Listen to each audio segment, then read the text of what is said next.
Hello everyone, welcome back to Stagger Sands Podcast. I am your host, Alex Ostrowski, and today I want to talk about very broad. This is a topic where a lot of people will have completely different experiences and completely different answers to this question. And so if you have different opinions or points of views or experiences in regards to this topic, please send me a message, comment, do anything, all the above, because it's fun to talk about and it's honestly a very eye-opening, incredible experience. Let me say what it is first.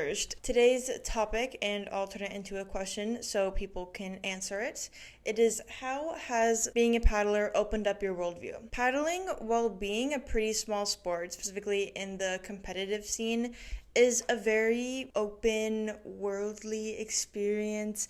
I don't know what I'm talking about, but I hope you understand what I'm trying to say. And a lot of people experience it in so many different ways, and there's so many different disciplines inside of paddleboarding, whether you're a competitor or not. But anyways, before we start, I want to give a little update on what I've been doing, what's been going on. I'll be very honest.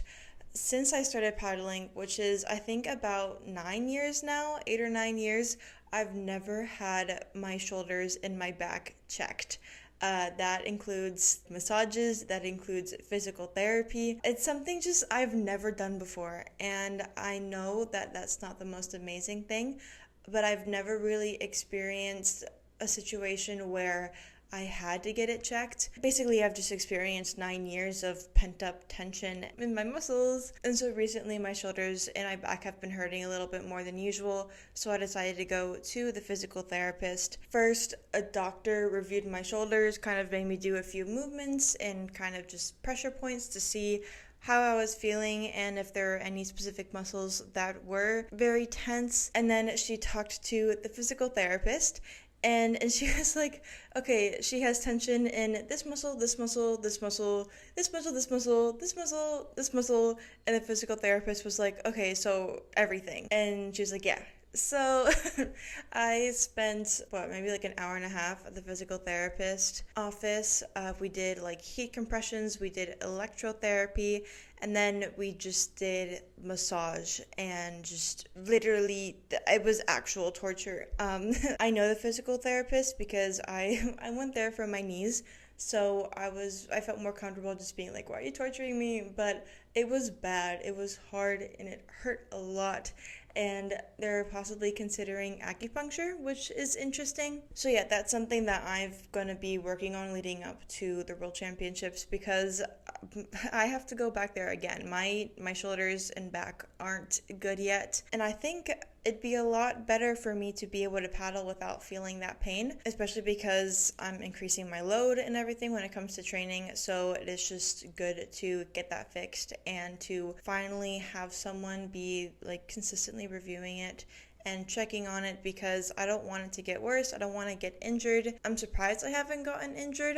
I've had situations where I have pulled something or stuff like that, but it only lasted a week, 2 weeks, maybe a month, but then it went away. But this is all that stuff, all my injuries that kind of faded away, are kind of just resurfacing and coming back, because they're actually working on releasing all the tension in my back and my shoulders and my neck and my back, also my triceps and my forearms. So I leave the PT office almost crying. Anyways, let's get into the topic today, which is how being a paddler opened up my worldview. And we're going to start with number 1. It has allowed me to meet so many people from so many different places. Now that is very obvious, very clear. I think a lot of people have experienced this. I would have never been able to meet people from Spain. I would never have been able to meet people from Denmark, Canada, Peru, Argentina, Brazil, all these people. And when I say these countries, I think you kind of know, okay, I know who you're talking about. There's Christian Anderson, there's Luna Gordillo, Itze Delgado, Juliet Toheim. In Canada, it's Supdog. And then obviously in the United States, it's Soren Campbell, Seychelles. Also, side note, the World Championships are happening right now. I'm assuming if you're listening to this, you also know that that's happening. And I've just been cheering everyone on. It's super fun to watch. I really hope I'm there next year, fingers crossed. But honestly, who knows how long my Mexican citizenship is going to take. And also the Surfing Federation in Mexico is kind of been really messy recently. So who knows what's going to happen and who knows where it's actually going to be. But anyways, back to the topic of meeting so many different people. You also learn so many different paddling techniques and strategies. Every single person has a different way of paddling and different way of how they do things. And it's very interesting because obviously they're from completely different parts of the world. They all have different ways and norms to do things. So of course that's going to translate into paddleboarding. And so I've been able to learn so many different things and incorporate that into my paddling because I've met all these people. It's so fun. Point 2 is that you travel to places you never thought you would. Now this doesn't really correlate to me that much because I haven't really experienced any international races outside of the United States and Mexico. I hope to one day be able to travel the world with paddleboarding.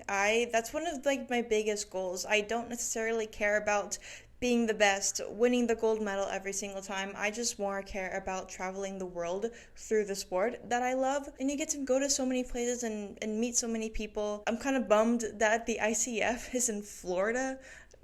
There's so many different places. Obviously, it's a great venue, but the fact that we finally get a chance to go to a World Championships and we have to go to Florida, come on, guys, really? But for example, Denmark, I would have loved to go there. Thailand last year, would have loved to go there. And then a ton of the Euro Tour and APP Tour stops. It would have been amazing, and it will be amazing because I hope to do it in the future. And also, it's fun because while I personally am not going to all these places at the moment, it's fun to see people compete through social media or live feeds, videos, all the above, and see the different locations because there's places that are just completely different, and I just love how unique each place in the world is, and to experience that through paddleboarding probably is one of the most amazing things because again, while being in the water, you get a perspective that not that many people experience if you don't have a boat or anything. But if you're in the water paddleboarding, you get to see the place from a completely different perspective. And that brings me to my next point, is that I can access places that people can't. You essentially get to experience the world through an entire new perspective. And to explain this, I'll give an example. I once took a few people out paddleboarding here in town. Super simple, super easy. But the fact that they had never seen our town from that perspective, it was amazing for them. And they were like, oh my goodness, I've never seen this place like this before. And for me, it's yeah, this is almost my day-to-day. I get to experience my town and where I live like this, but a lot of people don't. When we paddle, the world is essentially our oyster. We can go anywhere where there's water, and I think that's a very special and awesome thing to do. I remember when we went to the gorge maybe 2 or 3 years ago, we were able to go to a tiny little glacier river and paddle in glacier water, which was crazy. When I'm paddling out here on the main beach, there's a few rocks that are not super near to the beach, but you can maneuver around them. And that's super fun. You just have to be careful not to hit the rocks, obviously. And I bet anyone listening to this who has paddled before has experienced a location or a spot or something where they wouldn't have been able to access it had they not have the skill of paddleboarding. Next point is that I've become more aware of my carbon footprint. As a paddleboarder, you're always on the water. Always, always, always. So you see things that people normally don't see if they were just on the beach. And that includes plastic and garbage. After a big storm, after a heavy storm, obviously there's always a lot of garbage on the beach, but you don't see what's in the water still that didn't show up on the beach. You see plastic, you see garbage, you see so many things that people on the beach don't. So it really opens your perspective on how you go about being more environmentally conscious. I have an example with my friends. I would get little crepes as takeout. It would come in this very specific food container, and you could tell it was very obvious what they were using, and just because of the design on top. And a few days later, I was paddling and I saw that same food container floating in the water, and that made me feel a little icky because obviously I was using those food containers, and then to see it floating in the water while I was paddling, it was eye-opening. And I would have never had that eye-opening experience had I just been on the beach. And whenever I see garbage, I always make sure to pick it up, or at least I try my best. And yeah, seeing how garbage and plastic affects the ocean and seeing it firsthand as you were paddling, it really opens up your eyes to how we live on land and it has made me more aware of my footprint, and I try my best to be more careful with how I consume on land. Lastly, I don't want to get soppy, I don't want to get weird, I don't want you all to make fun of me. But as I was outlining this episode, I kind of realized that paddling in general is just a big metaphor for life. Just like how getting on the water opens you to new possibilities and opportunities to see the world through a different perspective, to try to meet new people, experience new things. Stepping out of your comfort zone essentially allows you to do the same. In paddleboarding, you learn mental and physical strength, you learn mental and physical resilience, and that can expand outside of the water into your day-to-day life. You can be stronger on land. You can be mentally stronger during school or work because you were able to strengthen that while paddleboarding. What you learn on the water can expand to what you learn practicing the sport of stand-up paddleboarding can expand towards non-sport related things. Me, for example, paddleboarding has taught me to be very strong physically and mentally. I still have a long ways to go. I'm not going to say that I'm perfect, but I've been able to practice that on land. Also, patience. You have to paddle like so many kilometers during your training. You have to really learn patience. You have to figure out how to be bored and be okay with being bored. And I'll be honest, I definitely struggle with that a little bit. In a lot of my trainings recently, I really want to just put in my headphones and listen to music or a podcast while I'm paddling. But I also know that I personally, because my work is online, my creative projects are online, on the screen, I'm almost essentially looking at a screen. It's good to separate myself and just be disconnected for a little bit. I don't have to be listening to something 24/7, but I really, really, really wish I was listening to music. Something to just distract me from the repetitiveness of paddling a long distance race or a long distance course. But even with me paddling recently without having headphones in and just looking at my surroundings and experiencing the silence, it has definitely made me feel more comfortable stepping away from the screen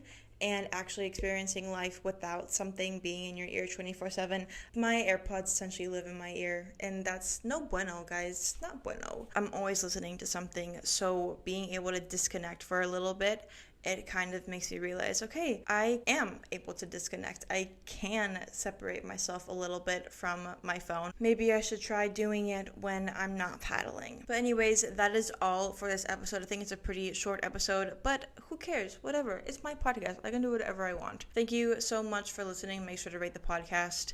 But anyways, thank you so much for watching, and I will catch you guys next week. Bye!